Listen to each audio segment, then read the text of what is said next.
Hey everybody, welcome back to my YouTube channel for volume 2 of 5 creepy, disturbing, paranormal, and just bone-chilling stories I find on Reddit. Thank you so much for tuning in again, I really appreciate it. If you do like this video, please remember to hit that like button so I know to make more like this. And if you do enjoy my content, please don't forget to subscribe. So let's get into the stories, I'm so excited.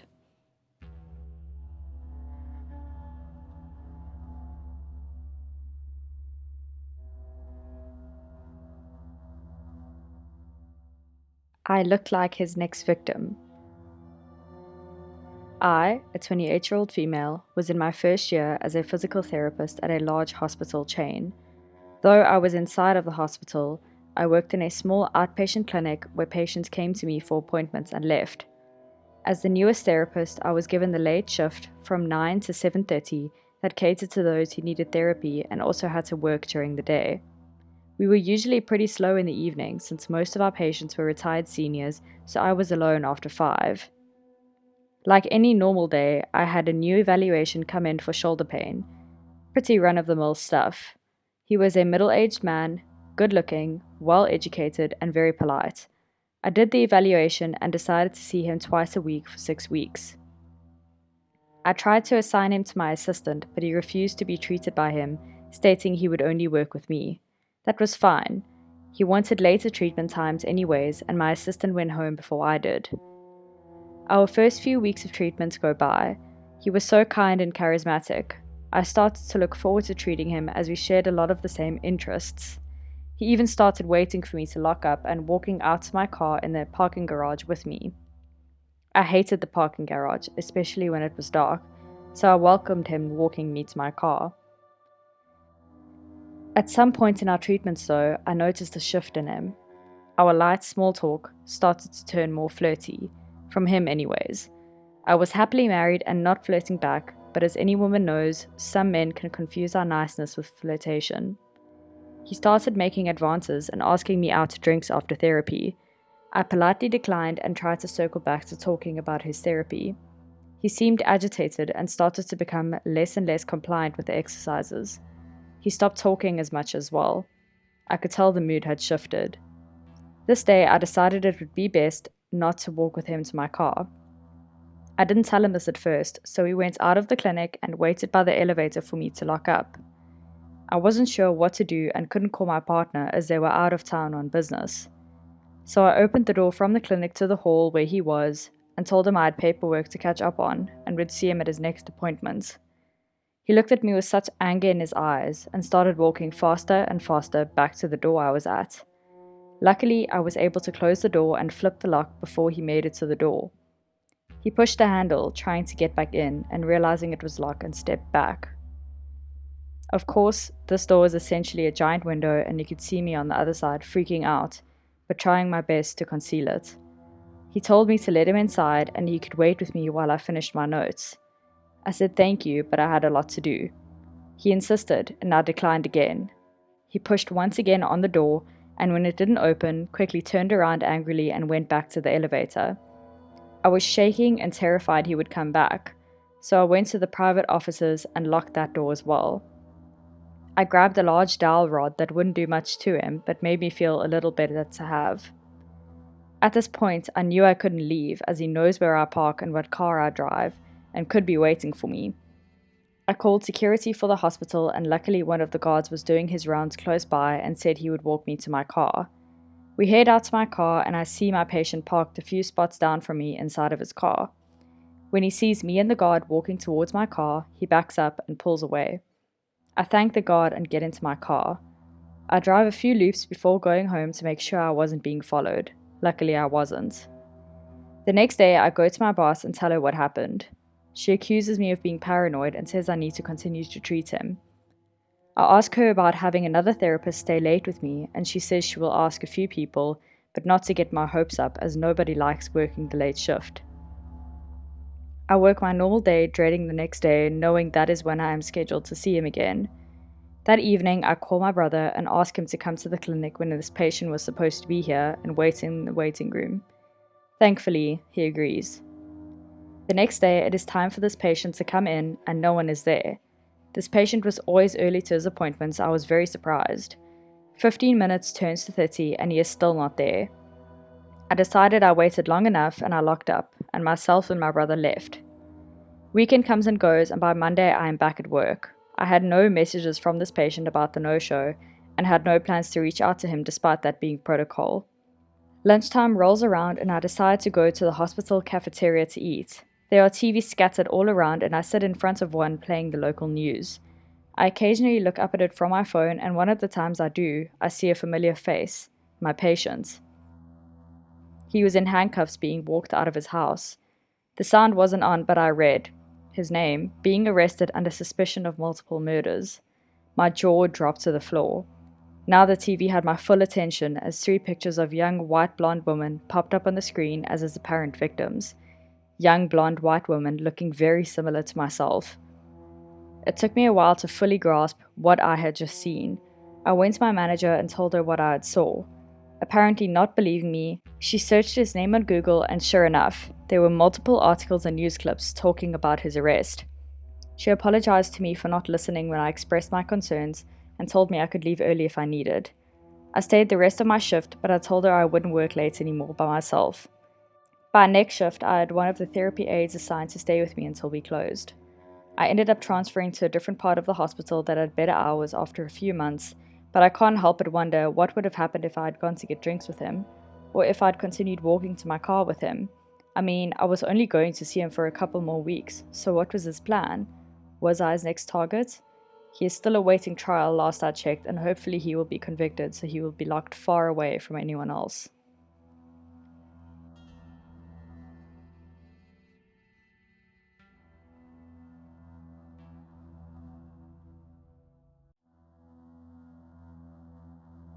Summer camp screaming. This is a true story. As far as I can tell, I'm not being gaslit. This has been going on for a couple years now, but it hasn't gotten to me until now. I work as a paddling coach in Ottawa, Canada. I coach sprint, kayak, and canoe, dragon boat, stand-up paddleboard, and an assortment of other boats. I work year-round, but when the water opens up, I work out of a camp 10 minutes outside of the city. The club is surrounded by deep woods and several other camps. The plot of land next to where I work is owned by the YMCA and used for a summer camp, but the camp only takes up about a quarter of the area. The rest of the forest is filled with a spider web of deep wood trails that go on for kilometers. I used to train my athletes on the trails, but for a couple years now, we haven't been allowed to use them. Anytime we go on the trails now, a representative of the YMCA usually comes and kicks us off. It all started about 2 years ago. I was up a river a ways coaching a dragon boat session. We were paddling alongside the shoreline owned by the YMCA, and just as we were taking a break, I heard the most chilling scream coming from the woods not too far from the shore. It sounded like a woman's, but it sounded really off, as though she was struggling to get air or something. The whole boat stopped moving and stopped to listen. It was quiet for a long time until I asked if anyone had heard that. A dragon boat holds 22 people, and just as I asked, everyone looked at me and nodded. People were quiet for a while to see if it would happen again. The first incident happened late in the summer, so I assumed it was just a camp kid screaming at a bug or something. It happens. When we didn't hear it again, we decided to continue the workout. Just as we got going, however, it happened again. Still the same gargled scream just beyond the tree line, and again everyone in the boat stopped to listen. I wasn't 100% sure what to do. I had never dealt with anything like this before. It was one of those things that you question constantly, not sure if what you heard was legit or not. I beached the dragon boat on shore just so we could take a look. Everyone was guessing that the source of the scream could not be more than beyond the tree line. A couple of the guys and me took a look around but couldn't see anything. It was honestly a really chilling situation. We all eventually decided to call it a day and head back. I assumed it was just a camp group hiking the trails, and it eventually left my mind. Flash forward to last summer. I heard the screams again, only a handful of times over the season. I can't say how many times, but it couldn't have been more than 3. Each time it would happen, me and whoever I was with could never find where it was coming from. It was always a stretch of beach owned by the YMCA, never anywhere else. This all happened at different points of the summer. It was never just one part of the season. I want to say that this wasn't the only weird shit going on at the club. Besides the odd disembodied screaming, myself and others would hear a few different sounds coming from the woods by the club. This would include a weird rasping wind blowing through the forest, immediately followed up by the sound of what can only be described as someone gutting a fish, but really loudly. It's so hard to explain, but I want to do the sound justice because it has just chilled me to the bone. The worst thing I've ever experienced at work is somewhat too common nowadays. It usually happens when I have my younger training group with me. With this group, I coach mostly sprint canoe and sprint kayak, and the group ranges in age from the youngest being 12 to the oldest being 17. I train the kids after school, and sometimes we go late to just before the sun sets. Sometimes I'm stuck closing up the club in the dark with the kids, which is when this usually happens. From time to time, when it's just on the cusp of being dark out, me and my athletes hear footsteps coming from the woods that surround us. They always stop just short of the tree line. It doesn't sound like someone's running through the trails or anything, but if someone is walking through the underbush. Just as we hear it, me and my kids always fall silent and look to the exact same place. This usually prompts everyone to drop whatever they are doing and hightail it to the parking lot to drive off. Now, all of this would have been fine. I'm a tough guy, I don't scare easy. At least I didn't think so, but a couple of days ago something finally put me over the edge. It's been an exceptionally warm spring in Canada, which has allowed me to start work on the water 3 to 4 weeks earlier than usual. I was out on the water with the dragon boat crew and we were paddling up and down the range of beach owned by the YMCA. Again, it happened. Everyone stopped paddling and just stared at the stretch of beach. The screams sounded different now, still female, but really demonic.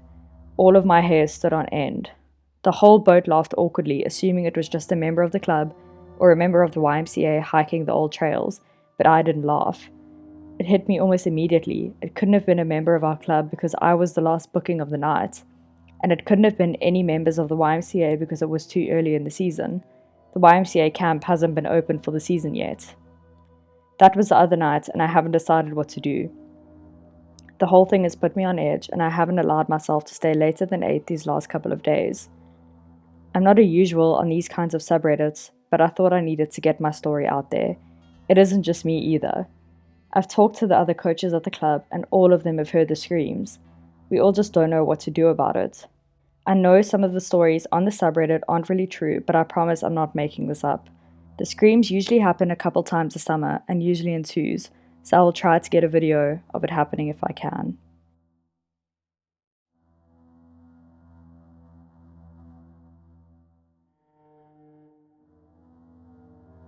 Close call.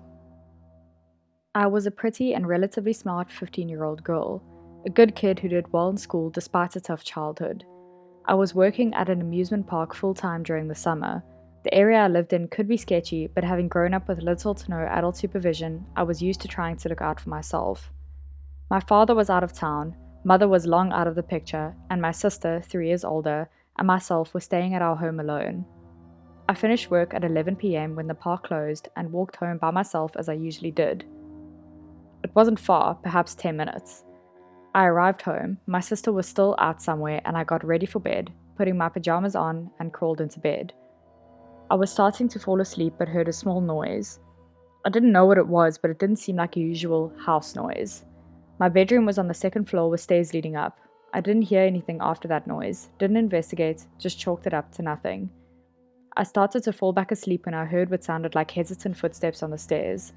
I was instantly awake, but in my mind it was my sister coming home and climbing the stairs where her bedroom was. Still in bed, I yelled out, "Wendy! Wendy, is that you?" I heard nothing back. I yelled again. "Wendy, is that you?" Nothing. More footsteps. I was petrified, but as I tell the story to this day, I don't understand some of my reactions that night, so really can't explain them. I got out of bed, opened the ajar bedroom door fully, and went out to the stairs where I stood at the top. Below me, about halfway up the stairs, was a man I had never seen before. He looked to be early 20s, a little taller than my 5'7", not a big guy, but solid with blonde curly hair. I asked him what he was doing. His reply was a garbled mess, something along the lines of, "Where's Wendy? My mother told me not to get mixed up with women. Where's Wendy?" From his manner and wild-eyed look, he seemed like he may have been doing drugs. He had followed me home from the park and was asking, "Where's Wendy?" in response to my calling out for her. For some reason, I got very angry, not just scared, and started screaming at him to get out of the house, that I was going to call my father and Wendy and he needed to just get out. To my surprise, he did. He turned around and ran back down the stairs, and I didn't see where he went after that, but it turns out he must have left. I have no idea how he got in, but he was definitely there for me. That's why he followed me, not burglary or anything else. I think the only reason he left was because he had no idea where my sister Wendy was, thought she was in the house, and it was an added complication to him getting caught. I was so shaken. I stayed up the rest of the night. I didn't call the cops, didn't call a friend. The only person I told was my sister the next day. I don't know why. I just sat in a rocking chair, clutching my cat and rocking and crying, staying awake till the next morning. My sister never did come home that night. She stayed at a friend's and came home the next day. This happened 35 years ago. I never told anyone until now.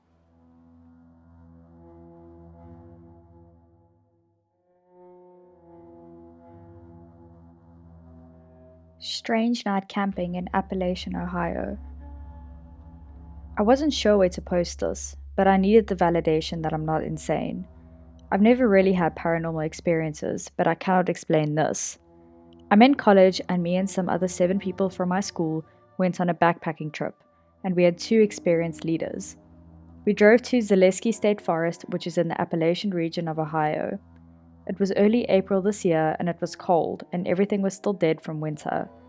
After hiking miles into the forest, we set up camp at the backpacking campsite, and there were a couple other groups of people as well. A few of them were friendly older couples, and then 2 college-aged girls. Everyone was pretty spread out from each other. We set up camp farther away from everyone else. I've always been able to sense energies of places, and the energy in this area wasn't great. It was almost spooky. Each of us had individual one-person tents, and we formed kind of a cluster in this site, with my tent being in the back, so no one was behind me. Our cluster was also right next to the forest because this backpacking site was like a big cleared-off square in the middle of the trees.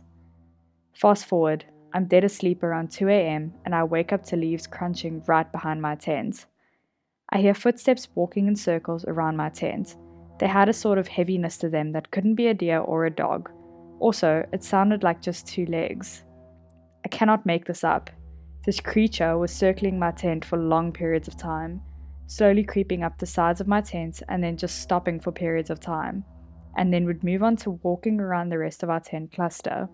I could hear a human-like breathing from the mouth when it was close to my tent, like a light sort of heaving. I was shaking, too scared to unzip my tent and investigate. I kid you not, this occurred for hours, and it seemed like I was the only one awake. Out of nowhere, I see an illuminated light shape from my tent, although I couldn't tell what it was from inside my tent because it was all zipped up. It was like a warm glow. I might have assumed it was someone's flashlight, except no one was moving. I was paralyzed in fear. I simply couldn't believe it was an animal. At some point I fell asleep due to sheer exhaustion, but I could hear the heavy footsteps circling until I did. In the morning, I questioned my fellow campers about it, and my leader admitted she heard the footsteps and noises as well, admitting it was bizarre and she would have investigated had she not been so groggy. One of the boys in the group said he also noticed the light that came on, but thought it was someone else. Not a single person in this group went up to go to the bathroom or turned on a light that night. I've heard things about the Appalachian regions being creepy and bizarre, and now I believe it. Has anyone had a similar experience?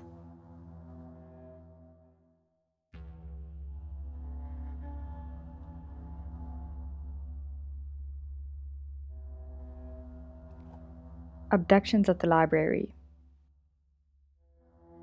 I always replay this day in my head because I've slowly come to realize just how lucky I was. I was a first-time mom and 3 months pregnant with my second. I took my oldest to the library for a reading and singing group they had. He was about 18 months old at the time. After it was done, he wanted to go to the park that was attached to the library. I had grown up in the city, and the library I took him to was one that I frequented as a kid. It was always odd to me that it was empty all the time. The park was well maintained, structures looked new, it had a nice volleyball pit, covered tables, and was well shaded by tall trees and a wall of bushes. We headed over and I took a seat on one of the benches. My back was facing the street and the parking lot was to my left. Both were quite far away. He had been playing for about 20 minutes when I felt my stomach drop. I don't know why, but something told me to turn around. There was a man walking towards us. He looked to be in his 40s, blue polo, a pair of jeans, and dark brown hair. I'm overly polite, so I just carefully moved closer to my son. When I look up again, I notice that he's walking faster. Now my body starts to tense up, and I realize how odd this is. He has no children. All the available bathrooms are in the library, and no one else is around. What did he want with me? I stand up and pick my son up with me. Even he has gone quiet and is staring at the man who is now in a half-jog, half-walk combo. The whole time he maintained eye contact. There was no smile, no questioning looks, and no anxiety, just determination. I glance at the parking lot and see that another class just let out. The man finally pauses and looks in the same direction. He carefully moves to his right, closer to the trees, and starts towards me again. At this point, I'm trying to decide if I should scream, run, attack him, or do all of the above. My son suddenly let out a sob and followed it with a no. It was like some kind of switch clicked and the guy stopped. He blinked a few times, put his foot forward, and then hesitated. He bit his lip before turning around and walking back to where the sidewalk/street was. There was never any indication by his appearance, or even most of his actions, that would tell me he was going to do something bad. The only thing that gave it away was his eyes, and the hesitation at the end. He looked like he was fighting some internal demons, and was about to make a choice to truly hurt his first person. I could feel it in my gut. I ran to my car once he was gone, and called my mom crying. We never did go back to that park, and from that point on, I carried a mace and/or small pocket knife on my keychain. And those were the stories. If you have a similar story, please don't hesitate to drop it in the comments down below. I would love to read it. Also, let me know which one was your favorite. If you did like this video, please don't forget to give it a like, and if you really like this video, please don't forget to subscribe to our channel to receive more content like this. Thank you so much for watching, and I hope you have a great day.